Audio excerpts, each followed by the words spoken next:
dia a todos, bom dia a todas, bom dia para você que nos assiste pela Pop TV em Sobradinho e Porto Alegre ou nos escuta pela Cultural FM em Santa Catarina e no Rio Grande do Sul.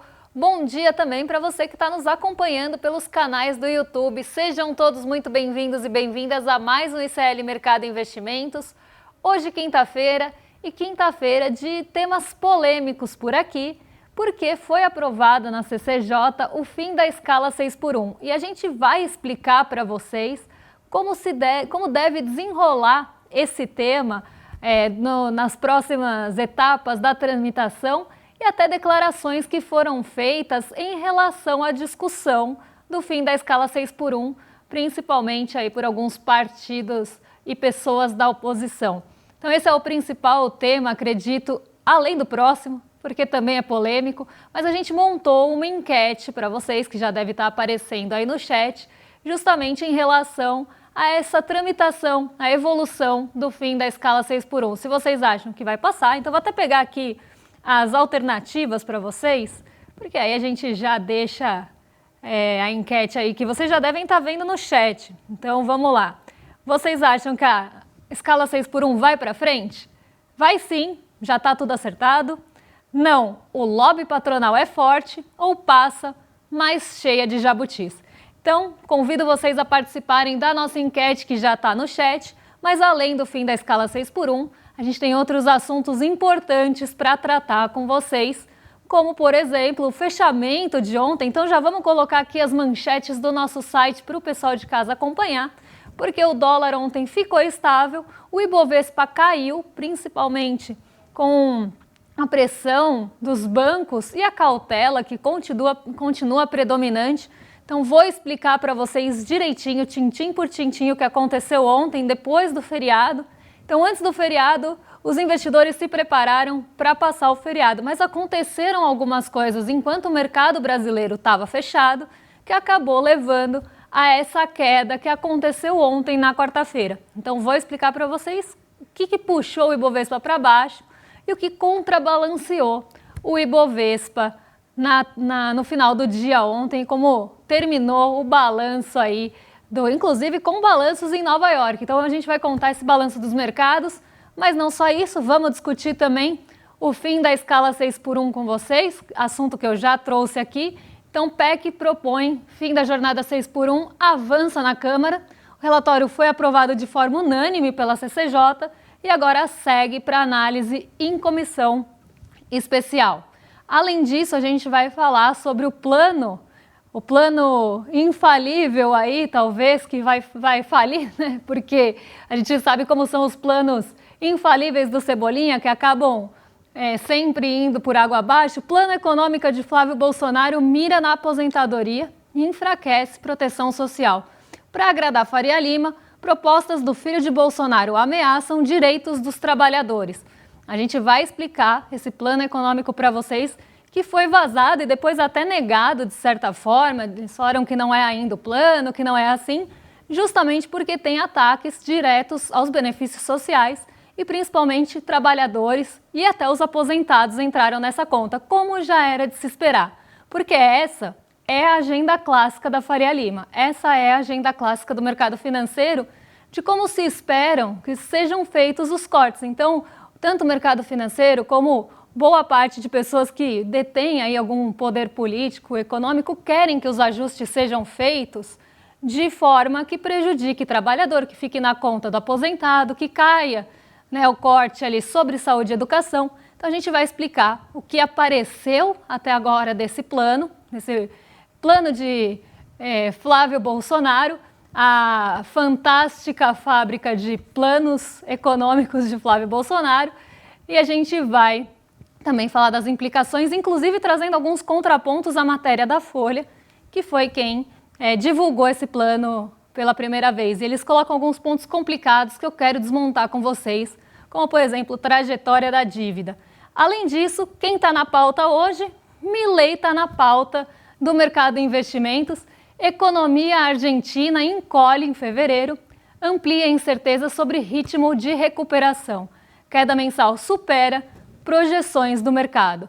Notícia ruim, Milei está mal. Notícia ruim para a Argentina, Milei esse que é colocado inclusive como guru econômico, muitas vezes dos planos de Flávio Bolsonaro. Ele várias vezes já citou que gostaria de fazer reformas à la Milei, mas parece que lá também não está dando certo. Então não é um bom guru, não é alguém bom para se espelhar, mas a gente já viu também figurões da Faria Lima falando sobre isso. Então hoje o mercado, como eu falei, está cheio de assuntos polêmicos, não vamos mais perder tempo, já vamos passar para a nossa agenda, que hoje está até mais curtinha, acaba pela manhã, e depois a gente já explica o fechamento de ontem.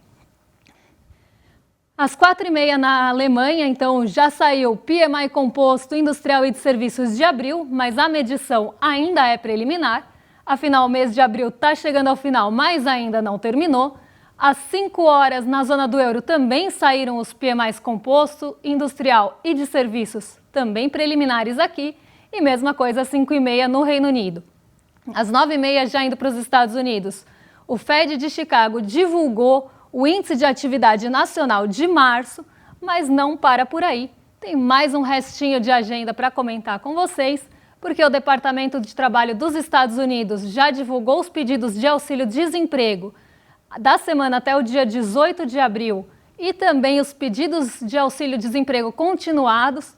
Então são as duas métricas que eles têm semanal de pedidos, as duas métricas semanais, na verdade, de pedido de auxílio-desemprego, até para trazer ali um ritmo do mercado de trabalho.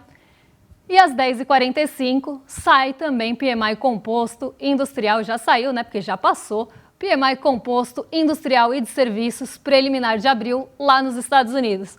Hoje o Brasilzão está meio fora da agenda, então mais uma vez que a gente não tem indicadores relevantes aqui no Brasil para fazer alguma força, para trazer uma agenda um pouco mais pesada, até para contrapor esse movimento que vem de fora. Quem vem ditando muito o ritmo aqui do nosso mercado nacional é o exterior e principalmente o conflito e as questões geopolíticas. Tudo isso tem ditado o ritmo aqui. E quando a gente não tem um indicador mais relevante, a gente fica mais à mercê dessas movimentações que vêm de fora. Então já vamos até passar para o nosso fechamento ontem, porque boa parte disso explica esse movimento da Bolsa na quarta-feira, porque a nossa Bolsa caiu e não caiu pouco, até teve uma queda um pouco mais acentuada, e isso foi fruto de uma série de ações, uma série de setores que contribuíram para a queda, apesar de um dia de recuperação e até recordes em Nova York. Então a gente teve recordes alcançados em Nova York, as bolsas estadunidenses foram para o positivo, diferente do que a gente viu na segunda, e a nossa foi para o negativo. Vamos colocar aqui na tela para o pessoal de casa acompanhar enquanto eu explico aqui, porque foi um dia de queda no Ibovespa, a queda foi de 1,65, nossa bolsa recuou para os 192.889 pontos, dia de fortalecimento do dólar, até porque esse é o movimento mais esperado, a queda da bolsa e a alta do dólar. A alta não foi tão forte, até orbitou o mesmo patamar ali dos 4,96, 4,97 que vem visitando há bastante tempo, mas a alta foi de 0,18 no dólar frente ao real. Então uma valorização do dólar no dia de ontem, e muito desse movimento é explicado pelo ajuste que aconteceu depois do feriado. Nossos mercados ficaram fechados na terça-feira, então não teve movimentação e negociação por aqui. E foi um dia, a terça-feira, acabou sendo um dia lá fora que as ações brasileiras sofreram muita correção. As ações brasileiras que são negociadas no exterior, elas acabaram sofrendo esse movimento de correção. E aí, quando o mercado abre no dia seguinte aqui, a gente pega essa ressaca, a gente pega esse fim de movimento na quarta. Então, várias ações sofreram ajuste e isso levou a bolsa para o negativo, principalmente a Vale, que já tinha tido um desempenho ruim na segunda, e os grandes bancos, que também contei para vocês que na segunda não tiveram um dia tão bom e acabaram repetindo esse movimento na quarta-feira. Então o feriado entra ali no meio, os mercados ficam fechados e a gente sofre esse ajuste um dia depois, um dia até que foi positivo em Nova York, as bolsas lá subiram bastante, Nasdaq subiu em 64, S&P 500 subiu 1,05, então um dia mais positivo lá fora, mas que esse bom humor não chegou aqui porque a gente estava sofrendo aí com o atraso da terça-feira, então sofrendo as correções com um certo atraso. Apesar disso, né, apesar de ter um movimento negativo, não foram todos os setores que contribuíram com essa queda. O setor de energia, por exemplo, petróleo, acabou favorecendo, diminuindo, né, limitando a queda do Ibovespa, porque foi mais um dia de alta no petróleo e a Petrobras colheu os frutos disso. Então, um dia aí meio que de ressaca, né, a nossa bolsa sofrendo com esse ajuste do dia anterior, mas mais um dia de alta na Petrobras e de alta no preço do petróleo, algo que acaba até favorecendo o Brasil, de certa forma, aí, uma forma um pouco mais relativa, mas favorecendo o Brasil em relação a outros países, justamente porque a gente exporta commodity e isso limita a alta do dólar e também a queda da nossa bolsa. Eu vou beber uma aguinha antes de passar para o nosso próximo assunto, porque a gente já sabe que é a escala 6x1, assunto importante aqui, então vou me hidratar antes de passar por ele.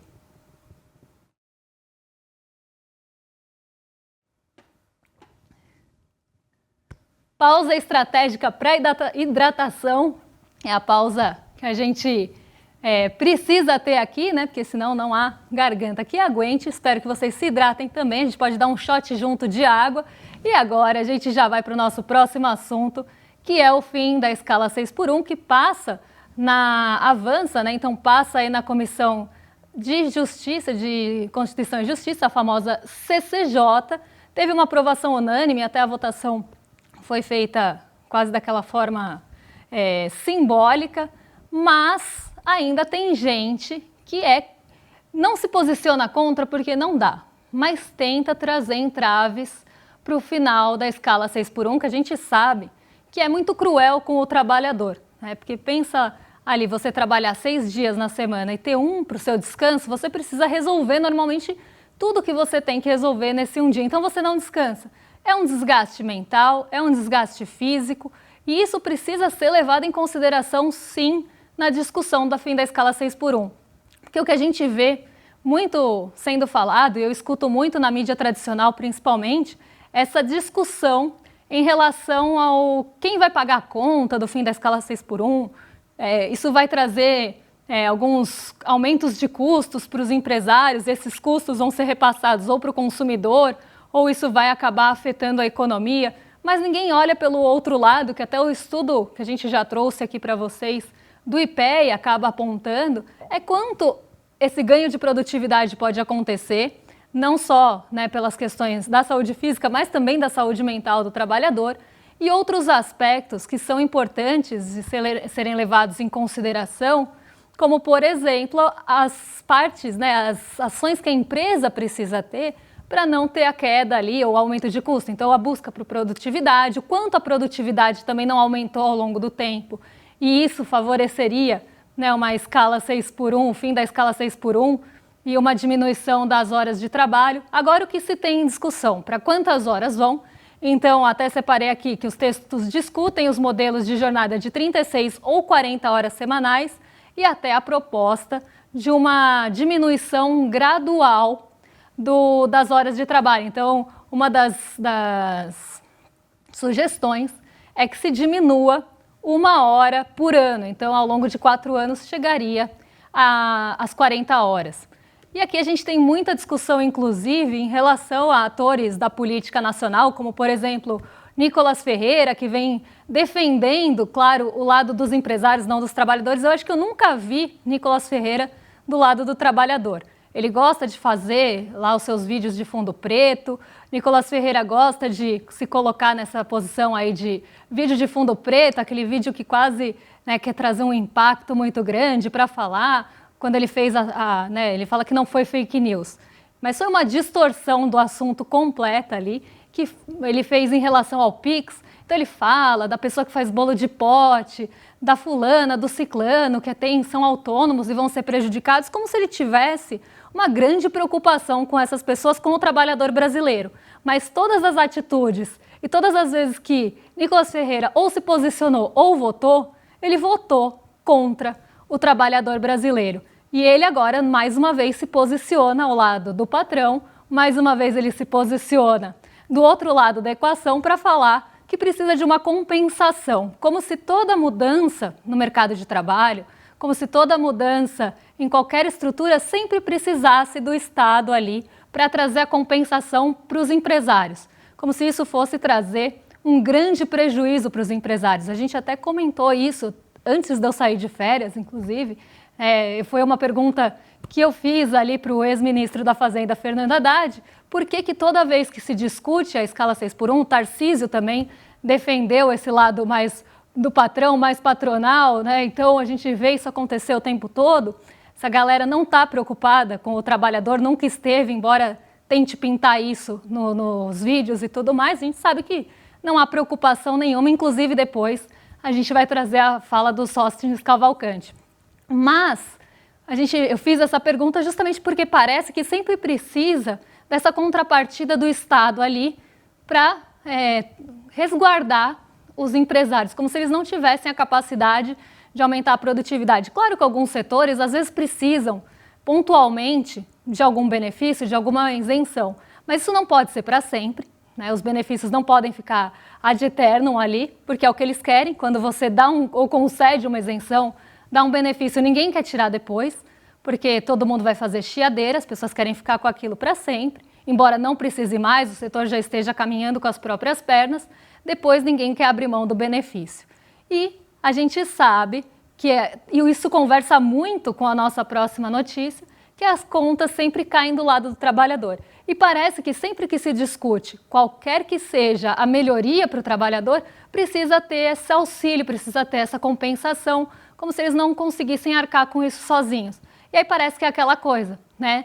Os prejuízos, os benefícios ficam públicos e os lucros ficam privados. A gente já viu essa história em outros momentos, como por exemplo na desoneração de folha, que um estudo mostrou que setores que tiveram desoneração e que não tiveram, na comparação dos dois, o que empregou menos era o que teve desoneração de folha. Então as pessoas transformaram isso, de certa forma, em lucro para elas. Os empresários, os setores, trouxeram o lucro para si e não empregaram mais, como era a proposta da desoneração de folha, que era uma forma de tentar alavancar o emprego no Brasil. Então a gente sabe que essa armadilha sempre acontece e ainda existe a possibilidade dos jabutis. Então quero saber de vocês, a enquete está rolando aí no nosso chat, o que vocês acham da tramitação, como deve acontecer a tramitação no fim da jornada 6x1. E até, aqui eu trouxe outro trecho da notícia do nosso site, que parlamentares da oposição têm evitado se posicionar diretamente contra o fim da escala 6x1, mas defendem ajuste no texto, especialmente para reduzir os impactos econômicos. E reduzir os impactos econômicos aqui, do lado, claro, patronal, do lado do empresário, do lado de quem contrata. E a gente separou uma fala do Sóstenes Cavalcante, que é bem interessante e mostra isso, porque ele acaba colocando ali que ele não pode se posicionar contra a escala 6x1, ou contra o fim, na verdade, da escala 6x1, contra a PEC, porque isso pega mal, é impopular, ele sabe disso, mas o que ele falou, o governo queria colocar o PL como inimigo do trabalhador. O governo ou já foi vocês mesmos se colocaram como inimigos do trabalhador em tudo que vocês já votaram? Mas vamos continuar aqui. E a gente não é otário. Se o governo acha que está lidando com o otário, ele vai procurar outro, não o PL. Diz o PL, né, o líder do partido, Sóstenes Cavalcante, achando que alguém colocou eles como inimigo do trabalhador e não a forma que eles mesmos se posicionam e votam, os colocaram dessa forma. E aí o fato deles até não quererem se opor, como diz aqui a matéria do site, e até tem outro trechinho um pouquinho maior, o fato deles não quererem se opor ao fim da escala 6x1 é justamente por isso, porque pega mal, vai mostrar uma impopularidade, a população vai ver, por que esse partido está votando contra o trabalhador, mas o que eles querem é dar um jeito, como a gente também já viu Ciro Nogueira falar, né, em outra ocasião, quando a gente estava discutindo a isenção do imposto de renda. Ele falou a mesma coisa aqui que o Sóstenes, praticamente. Não posso me posicionar contra, mas a gente vai dar um jeito para tentar fazer com que isso pegue o menos possível o andar de cima. E aqui parece que o Sóstenes está repetindo a receita, porque ele fala, nós vamos trazer contribuições, modernizações ao texto, do jeito que está, só acabar com a escala 6x1, cria um problema maior para o trabalhador. Finge ele que está pensando no trabalhador mais uma vez. Nós queremos debater e trazer contribuições para realmente resolver esse problema de uma vez por todas, com as contribuições. Quais? Muito provavelmente só pensando no lado do empresariado, que é normalmente onde está essa galera. Então, mais uma vez aqui, não querendo se opor, mas se opondo. Não pode falar porque pega mal, mas de certa forma está colocando entraves ou está protegendo demais um lado da equação que já tem poder econômico, em vez de se posicionar do lado dos trabalhadores. É uma pessoa que toma uma atitude que prejudica um trabalhador e favorece uma pessoa que tem o poder, seja político ou econômico ali, já se colocou do lado da equação. Ninguém precisa se colocar, ninguém precisa colocar ele, na verdade, como inimigo do trabalhador, porque ele mesmo já se colocou nessa figura a partir do momento que ele se posiciona do lado mais forte e vira as costas para o trabalhador. E quantos exemplos a gente não pode ou pode citar em relação a isso? Outro exemplo que vem agora, quase como uma esteira, é o Flávio Bolsonaro, também do PL, pré-candidato à presidência da República. Vazou um plano econômico de Flávio Bolsonaro que mostra também quais são as intenções do Flávio Bolsonaro caso ele fosse eleito, porque acredito que não vai ser e assim espero. Mas é uma agenda muito alinhada à Faria Lima.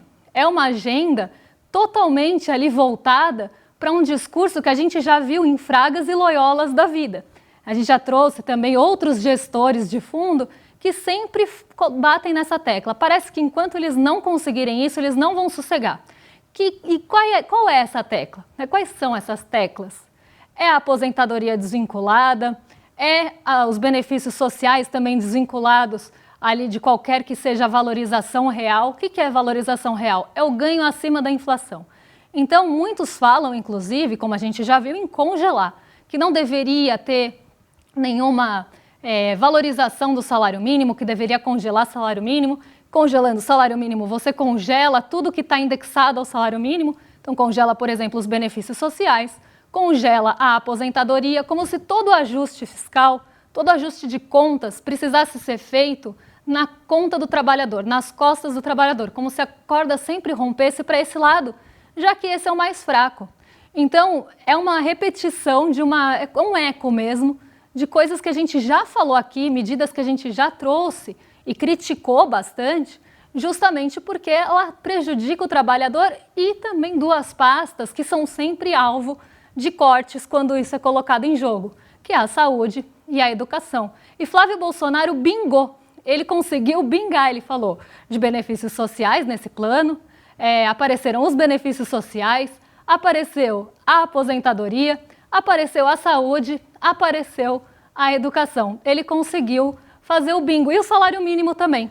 E a gente separou, aliás, antes da gente colocar na tela, eu vou ler um trechinho bem importante aqui da matéria da Folha, porque eu acho que ajuda a gente a entender como a mídia tradicional normalmente trata desse assunto para fazer você engolir isso goela abaixo.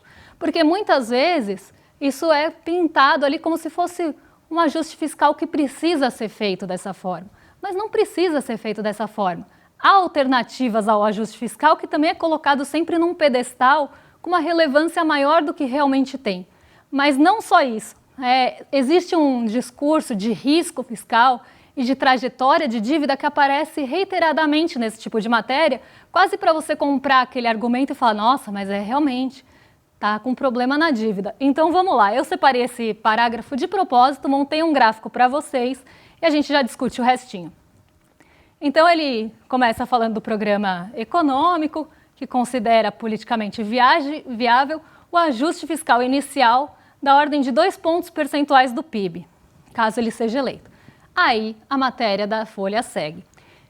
Isso equivale a metade do que especialistas consideram necessário.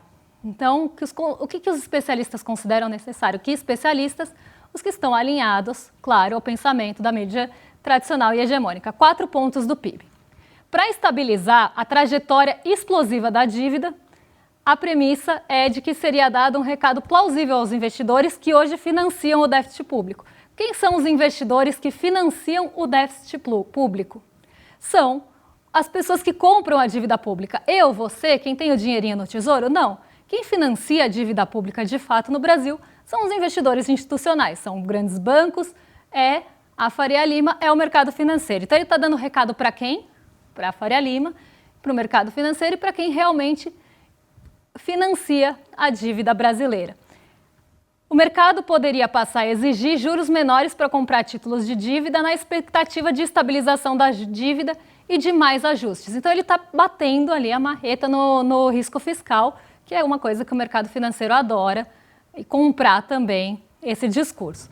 Mas, primeiro de tudo, vamos ver essa trajetória explosiva da dívida, porque quando você pensa em trajetória explosiva da dívida, o que você pensa? Pô, saiu de 20 para 120, né, dívida PIB. Será que é isso? Vamos ver primeiro a dívida líquida, que é aquela que não considera os serviços da dívida. Então, é a dívida PIB, a relação de quanto a gente deve em relação ao nosso PIB, em percentual do PIB, mas sem considerar ali, por exemplo, os juros da dívida, né? Então, desconsiderando o aumento de juros, porque o aumento de juros vai impactar na dívida bruta. A dívida líquida sai ali em março de 2025 de 60,80%. Aí o que você vai pensar? Trajetória explosiva, foi, sei lá, para 95%. Não, ela ficou praticamente estável. É que eu aumentei a escala aqui para a gente conseguir ver o movimento. Mas se a gente diminui essa escala, ela fica numa linha reta, porque ela saiu de 61 praticamente para 65,5%. Então não foi nada muito explosivo do jeito que se pinta. Agora, a dívida que considera também o pagamento dos juros, que seria a dívida bruta, essa sim vira a porca correndo atrás do rabo, porque se você usa isso para falar que tem risco, falar a dívida está aumentando, então tem risco. O que os investidores, o que a matéria da Folha contou para a gente? Que os investidores, diante de um risco maior, vão querer o quê? Mais juros. Aí você aumenta os juros, o que aumenta? A dívida bruta. Aí você fala, a dívida bruta está aumentando, então precisa de mais juros. Aí que vira a porca correndo atrás do rabo. Mas vamos lá. Sai de 75,30 e vai para 79,20. Que trajetória explosiva é essa? Sendo que a gente tem trajetórias, inclusive de perspectivas para frente, projeções para frente de outros órgãos que mostram que não há trajetória da dívida. Não é que a gente vai saltar de 60 para 120. Isso seria uma trajetória explosiva. É uma trajetória que cresceu, sim, ao longo do tempo, mas não de forma explosiva. E muitas vezes, quando a gente olha, no longo prazo, a dívida sempre ficou nesse patamar dos 60 e poucos por cento. O que subiu bastante, e até agora está até um pouquinho mais estável, é a dívida bruta, que considera os juros da dívida. Então, o primeiro ponto que a gente já começa aqui quebrando, né, desmitificando a matéria da Folha, é esse da trajetória explosiva da dívida. Mas vamos ver o que Flávio Bolsonaro propôs nesse plano de governo, do seu lado Cebolinha, o que ele colocou como plano aí para tentar estancar esses gastos. Será que ele está pensando em olhar para os benefícios fiscais, para as isenções das grandes empresas, para quanto custam os ricos no Brasil, que a gente já mostrou para vocês? Será que é para isso que ele está olhando? Vamos descobrir, porque as propostas do governo de Flávio Bolsonaro que estão em discussão são a desvinculação dos gastos com saúde e educação dos pisos constitucionais. É isso mesmo que você ouviu aí em casa. A medida que pode frear o crescimento real dos investimentos nas áreas essenciais. Então você dá uma estancada, em vez de aumentar os gastos e até continuar com o piso constitucional, você desvincula e dá o aumento ali do jeito que você meio quiser. A gente sabe, em governos anteriores, que isso não aconteceu, inclusive, e até pensando em salário mínimo, não aconteceu mesmo, principalmente no governo do pai de Flávio Bolsonaro. O ex-presidente Jair Bolsonaro não teve política de valorização do salário mínimo e isso acabou prejudicando a economia. E parece que ele quer repetir também os erros do pai, porque ele quer o quê? Desvincular os gastos com saúde e educação. Então, pensando aí em diminuir os gastos em pastas importantes para você que está em casa, mudanças na política do salário mínimo, coisa que o pai dele já fez, né? O que ele mudou? Ele não deu aumento. Se a gente olha o salário mínimo, a valorização do salário mínimo ao longo, tanto de governo Temer como Bolsonaro, o salário mínimo ficou praticamente parado. Mas a inflação estava acontecendo, mas o seu salário não aumentava na mesma proporção, quem dirá ter ganho acima da inflação. E isso tem sido, no governo atual aqui, um dos pilares que estão ainda conseguindo deixar a gente com um certo fôlego, para que a gente não seja esmagado pela taxa de juros exorbitante que a gente tem hoje. Por quê? Se você tem ali uma pessoa que ainda tem uma valorização do salário, Você tem uma pessoa que tem um ganho real, ela consegue gastar, ela consegue comprar uma coisa, a gente sabe que o trabalhador gasta tudo o que ganha. Então, você tem, mantendo uma valorização do salário mínimo e dos benefícios que são atrelados a ele, você tem um dinamismo na economia, porque isso volta também para o governo, volta como imposto. Muita gente esquece desse lado, quer olhar só o lado do gasto e não vê o multiplicador, não vê o quanto isso volta. Inclusive, benefícios sociais também voltam em forma de imposto. Ainda mais do jeito que a gente tributa aqui no Brasil com o consumo. E como eu falei, o trabalhador gasta tudo o que ganha. Então isso volta de certa forma. Então é muito raso você só olhar um lado da equação também. Mas vamos lá. Mudanças na política do salário mínimo, possível separação entre ajustes reais e benefícios previdenciários e assistências. Então, tentando trazer ali aquela falta de ganho real, deixando talvez só, quem sabe, corrigido pela inflação. Revisão das regras da Previdência, que inclui alterações nos critérios da correção dos beneficiários. Uma nova, talvez, reforma da Previdência vindo aí? Talvez. O que isso impacta na nossa vida?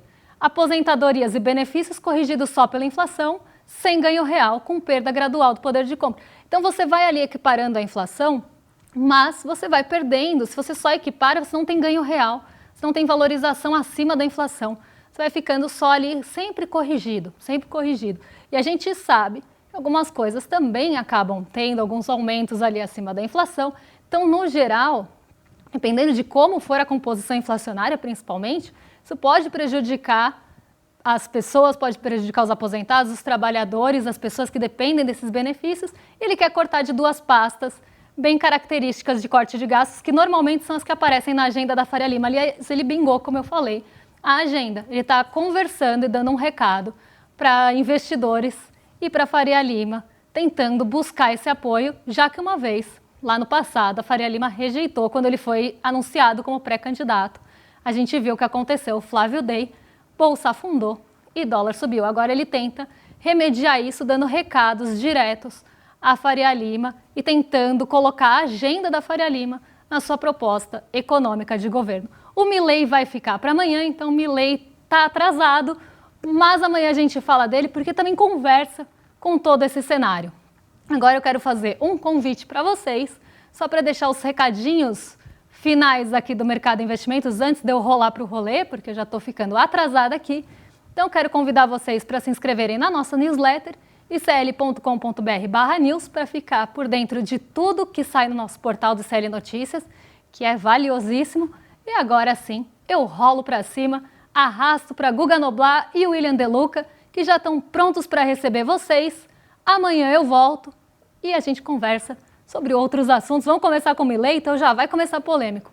Um beijão e até lá. O ICL está em todo lugar, na palma da sua mão, na TV da sua casa e até nos seus ouvidos. Para ir além da manchete e mergulhar com apuração e contexto de verdade, acesse iclnoticias.com.br. Siga o ICL, compartilha e vem com a gente. Informação para quem pensa. Todos os dias, as principais notícias do Brasil e do mundo direto no seu WhatsApp, com informação de qualidade e sem fake news. Escaneie agora o QR Code e entre para o canal do ICL Notícias. Informação que importa onde você estiver.